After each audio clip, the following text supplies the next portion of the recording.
Hi, welcome all.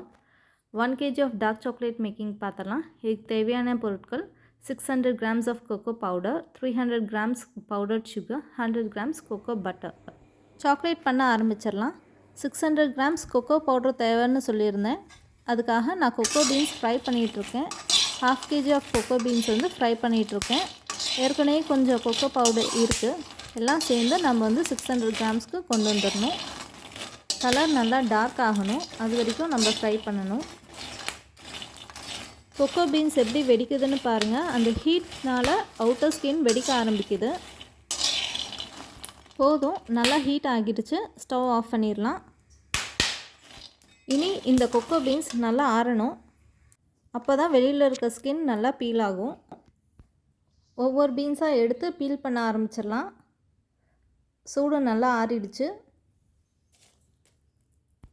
பீன்ஸை எடுத்து இப்படி நல்லா க்ரஷ் பண்ணணும். க்ரஷ் பண்ண அவுட்டர் ஸ்கின் ஈஸியாக வந்துடும்.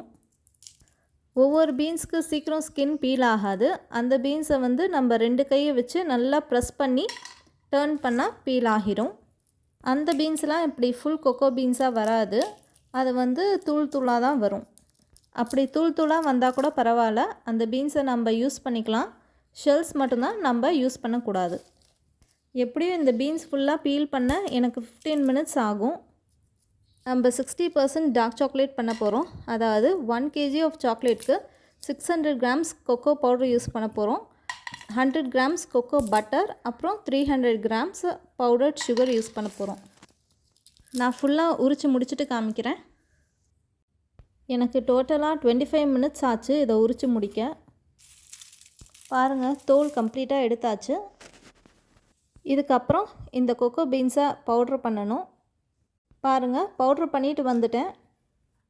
இப்போ கொக்கோ பவுட்ரு பாருங்கள், கொஞ்சம் கட்டி கட்டியாக தான் இருக்கும். ஏன்னா இதில் கொக்கோ பட்டர் இருக்குது. அதனால் இந்த பவுட்ரை நான் 1 டே ஃபுல்லாக ட்ரை பண்ண போகிறேன். நெக்ஸ்ட் டே அரைச்சா இன்னும் நல்லா பவுட்ரு ஆகும். அந்த பவுட்ரை வந்து நம்ம சாக்லேட் மேக்கிங்க்கு யூஸ் பண்ணிக்கலாம். பாருங்கள், கொக்கோ பவுட்ரு நல்லா ட்ரையாக இருக்குது. ஏன்னா 1 டே ஃபுல்லாக நம்ம ட்ரை பண்ணிவிட்டு அதுக்கப்புறம் அரைச்சோம். சுகரை நல்லா பவுட்ரு பண்ணி எடுத்துக்கணும். கொக்கோ பட்டரை நல்லா மெல்ட் பண்ணி எடுத்துக்கணும்.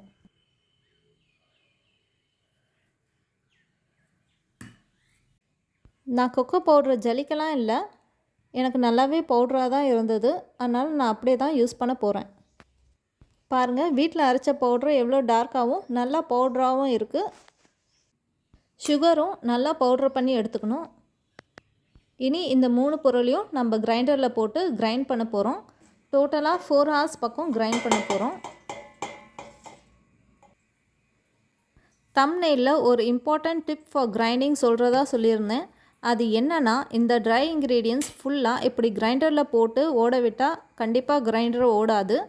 ஏன்னா இந்த இன்க்ரீடியன்ட்ஸ் ஃபுல்லாக ட்ரையாக இருக்கனால அது ஸ்டாப் ஆகிடும்.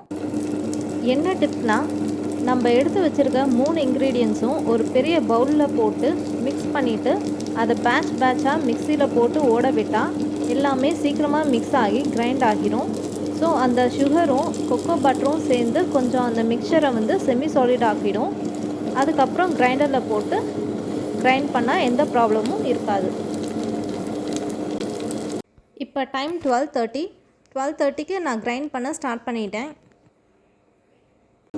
1 ஹவருக்கு அப்புறம் பார்க்கலாம். பாருங்கள், 1 ஹவருக்கு அப்புறம் நல்லா லிக்விட் ஆகிடுச்சு.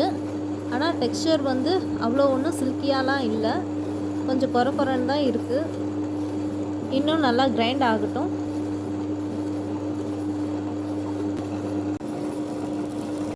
இப்போது டைம் 3:30 ஆகிடுச்சு. எப்படி இருக்குதுன்னு போய் பார்க்கலாம். பாருங்கள், டெக்ஸ்சர் எப்படி இருக்குன்னு நல்லா சில்கியாக ஆகிடுச்சு. இன்னும் ஒரு அரை மணி நேரம் ஓடட்டும். 1/2 ஹவருக்கு அப்புறம் பார்க்கலாம். பாருங்கள், இவ்வளோ டார்க்காக இருக்குது, நல்லா சில்கி ஆகிடுச்சு. போதும், இந்த கன்சிஸ்டன்சி நமக்கு போதும். நம்ம கிரைண்டர் ஆஃப் பண்ணிடலாம். இதுக்கப்புறம் ப்ராசஸ் இருக்குது. இந்த சாக்லேட்டை வந்து நம்ம டெம்பர் பண்ணணும். நெக்ஸ்ட் வீடியோவில் அந்த ப்ராசஸ்லாம் காமிக்கிறேன். தேங்க்யூ.